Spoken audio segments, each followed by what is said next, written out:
everyone, what's up? So in case you didn't know, the Academy Awards, better known as the Oscars, took place this past Sunday, February 24th. And I did get a chance to watch the Oscars with two of my best friends. But in case you did miss the Oscars, I'm here today to cover what went down at the Oscars with my Oscars ABC. Basically, I'm going to go through the alphabet covering some key points from the Oscars to help you catch up with what went on in case you missed it. So let's get right to it. A is for Argo, which won for Best Picture. B is for Barbra Streisand, who sang during the show. C is for Charlize Theron and Channing Tatum, who danced during the opening of the show. D is for Django Unchained, which won for Best Writing of Original Screenplay, and yes, it does start with the letter D. E is for Editing, which Argo won as well. F is for Fall, which unfortunately Jennifer Lawrence did. G is for the Gay Men's Chorus. There was a Gay Men's Chorus that made a couple of appearances during the show, singing backup for a couple different musical numbers, and they did a great job. H is for Hathaway, as in Anne Hathaway, who won Best Supporting Actress for Les Mis. No surprise there. I is for Innocente, which won for Best Documentary Short. J is for Jennifer Lawrence, who won for Best Actress for Silver Linings Playbook. K is for Kristen Chenoweth, who was on the red carpet before the show and then sang at the end of the show this song about the losers with Seth MacFarlane.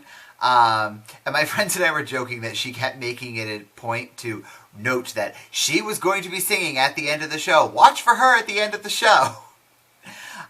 L is for Les Mis, which won for sound mixing, and the cast also performed the song One Day More, and thought it was great. M is for Meryl Streep, who presented the award to Daniel Day-Lewis for Best Actor. N is for Notes, as in musical notes, which Shirley Bassey hit singing Goldfinger. She was the singer who did a lot of the James Bond songs back in the day, and she came and sang Goldfinger, and she knocked it out of the park. O is for the Oscars, of course. P is for Life of Pi, which won a few awards throughout the night. Q is for, I'm going to mispronounce this, Kevenzane Wallace, who is the young girl from Beasts of the Southern Wild, and she was a nominee for Best Actress, and while she didn't win, anytime the camera went to her, she just was really fun, and she was like doing this, and was given really good interviews on the red carpet, and she's actually going to be in the new movie Annie, which is going to be the third movie of Annie now. R is for Reese Witherspoon, who presented an award at the show. S is for Seth MacFarlane. He was the host, and he is getting some negative feedback for some jokes he made that may not have been the best, and I think some of his jokes might have been a little bit over the top, but some of them just people need to lighten up. But I'm not going to get into that because that's a whole nother topic. T is for a tie. Yes, there was a tie for sound editing. And the two films that won were Skyfall and Zero Dark 30. And I think this might have been the first tie in the Oscars because there was kind of like a when they announced it. U is for uninterested, which is what everybody pretty much decided Kristen Stewart was during the show.